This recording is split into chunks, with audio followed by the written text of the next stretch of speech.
Assalamualaikum warahmatullahi wabarakatuh. Apa kabar semuanya? Semoga semuanya baik-baik saja dan sehat walafiat.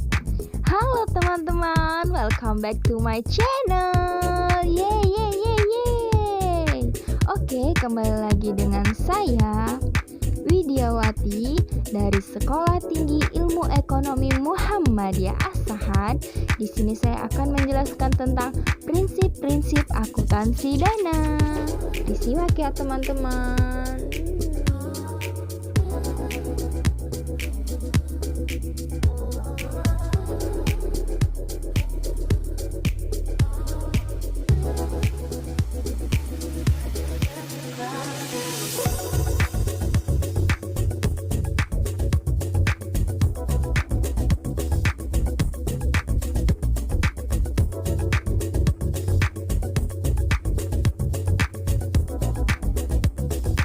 Baik, jadi akuntansi pemerintahan adalah suatu kesatuan atau integrasi dari berbagai cabang disiplin akuntansi.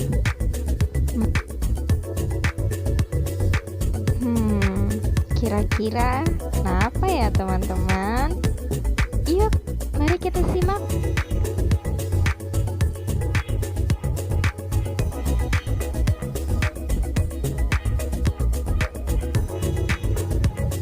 Karena akuntansi pemerintahan dibentuk berdasarkan berbagai konsep dasar dan kesepakatan yang didasari oleh disiplin akuntansi, dan sebagian besar merupakan sumbangan dari akuntansi untuk organisasi komersial.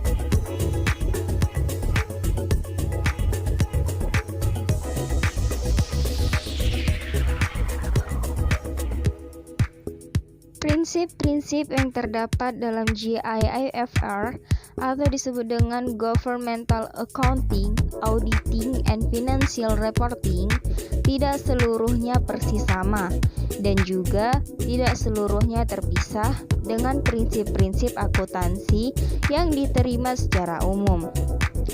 Meskipun lebih cenderung merupakan bagian yang tak terpisahkan dari prinsip akuntansi yang diterima secara umum unit-unit organisasi pemerintahan.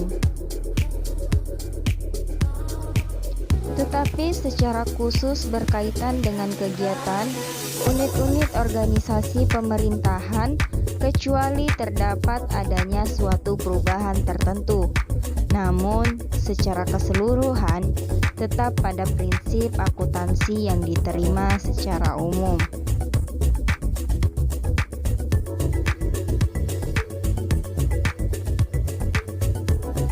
Kita bahas bareng-bareng yuk. Kira-kira apa ya isi materi dari prinsip-prinsip akuntansi dana?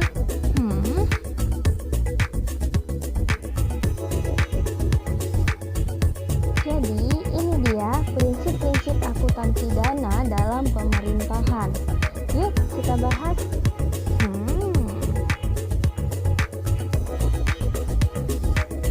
Jadi pada dasarnya prinsip akuntansi pemerintahan terdiri dari 12 prinsip yang dikelompokkan ke dalam 7 bagian, yaitu ada A. GIIP and Legal Compliance, B. Fund Accounting, C. Fixed Assets and Long-Term Liabilities, D. Basis of Accounting, E. The Budget and Budgetary Accounting, F. Classification and Terminology, dan G. Financial Accounting. Yuk kita simak penjelasannya. Ada 12 prinsip yang disebutkan tadi loh. Mau tahu? Yuk lanjut.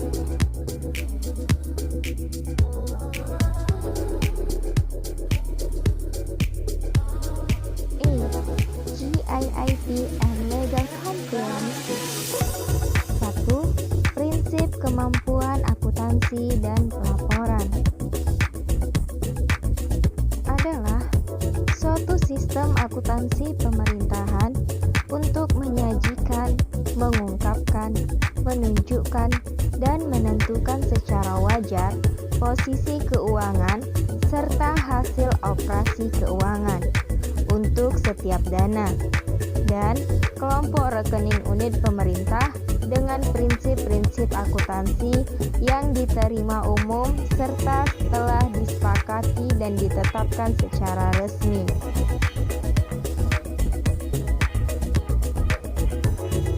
B. Fund Accounting. 2. Prinsip sistem akuntansi dana.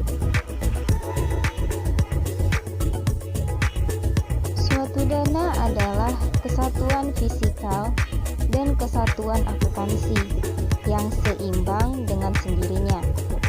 Dari suatu pencatatan rekening, kas, atau sumber lainnya yang secara bersama-sama dengan semua utang yang berkaitan, kewajiban, cadangan, dan modal yang terpisah.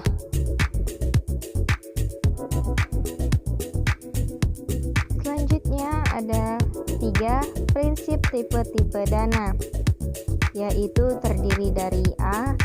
Governmental funds, B. Proprietary funds, C. Fiduciary funds. Selanjutnya ada 4 prinsip jumlah dana, yaitu unit pemerintahan harus menetapkan dan menjaga dana yang diperlukan melalui peraturan perundang-undangan yang berlaku melalui administrasi yang sehat, kecuali apabila terjadi kekakuan atau tidak fleksibel, terlalu kompleks, dan ketidakefektifan dari administrasi keuangan. Selanjutnya ada Fixed Assets and Long-Term Liabilities. 5. Prinsip akuntansi untuk aktiva tetap dan utang jangka panjang. A. Fixed assets yang berhubungan dengan proprietary funds atau trust funds harus dipertanggungjawabkan melalui dana tersebut. Semua unit dari pemerintahan harus dipertanggungjawabkan melalui General Fixed Assets Accounting Group.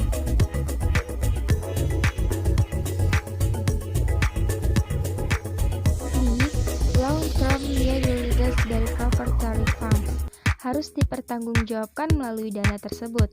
Semua general loan pemerintah, termasuk hutang special assessment yang menjadi kewajiban pemerintah, harus dipertanggungjawabkan melalui General Long-Term Debt Account Group. Selanjutnya kita membahas tentang 6 prinsip penilaian aktiva tetap, yaitu aktiva tetap harus dipertanggungjawabkan atas dasar kos atau harga perolehan. Aktiva tetap yang berasal dari donasi harus dicatat atas dasar taksiran nilai wajar pada saat diterima. Selanjutnya ada 7 prinsip depresiasi aktiva tetap, yaitu A. Depresiasi terhadap general fixed assets dicatat dalam sistem akuntansi biaya. Sedangkan yang B, depresiasi terhadap aktiva tetap yang dipertanggungjawabkan dalam proprietary funds dicatat dalam rekening dana.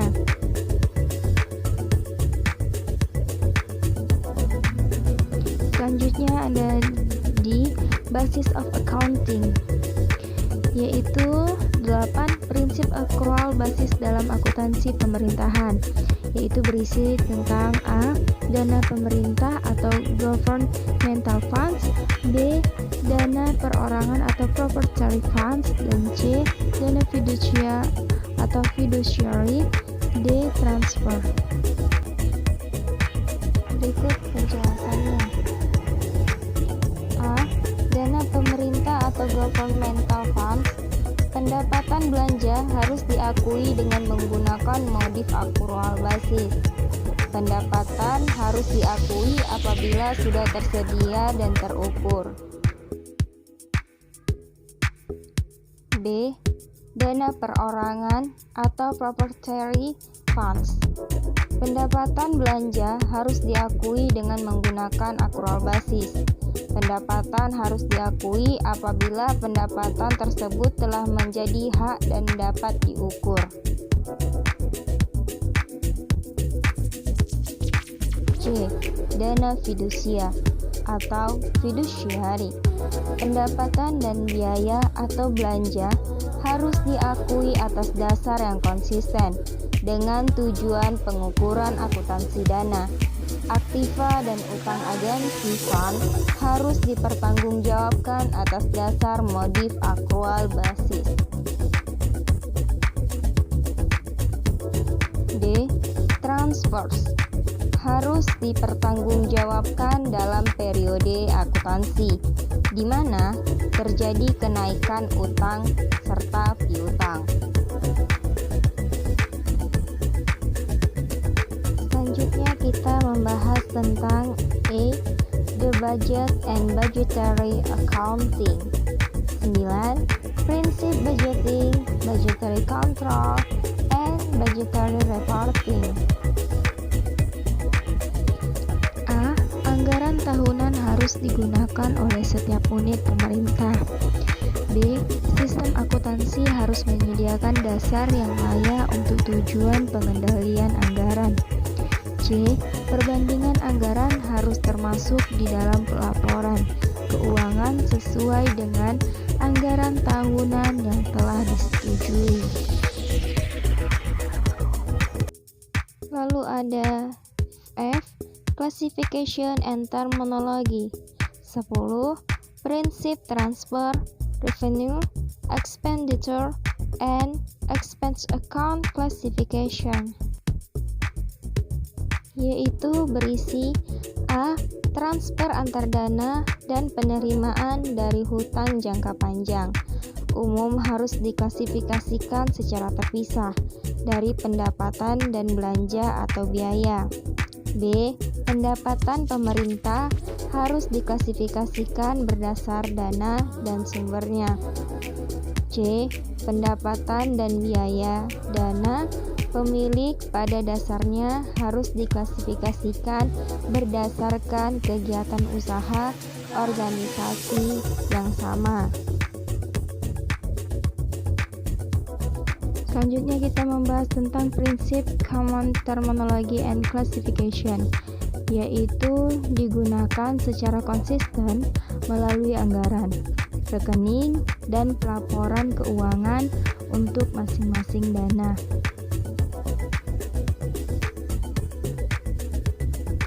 Selanjutnya G. Financial reporting, yaitu 12 prinsip interim and annual reports,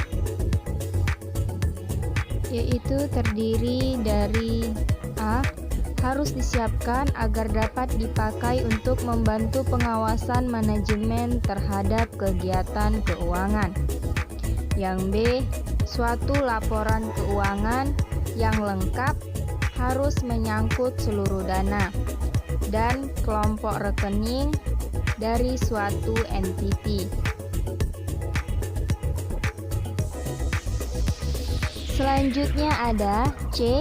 Tujuan umum pernyataan keuangan dari suatu entiti bisa disajikan secara terpisah dari laporan keuangan yang lengkap. D.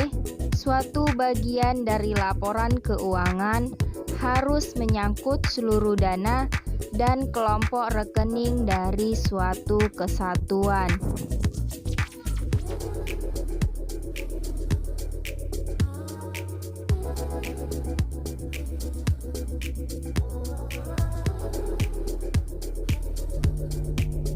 Oke teman-teman, hanya itu yang bisa dapat saya sampaikan tentang prinsip-prinsip akuntansi dana dalam pemerintahan. Oke, semoga dari materi yang saya sampaikan tadi teman-teman dapat mengerti dan dapat mudah memahami apa yang saya sampaikan. Dan semoga materi yang saya sampaikan dapat bermanfaat untuk teman-teman ya. Oh iya, Jangan lupa like, subscribe, dan komen ya. Dan jangan lupa satu lagi, untuk berterima kasih dan bersyukur atas nikmat yang Allah berikan. Sekian dari saya. Wassalamualaikum warahmatullahi wabarakatuh. Bye bye.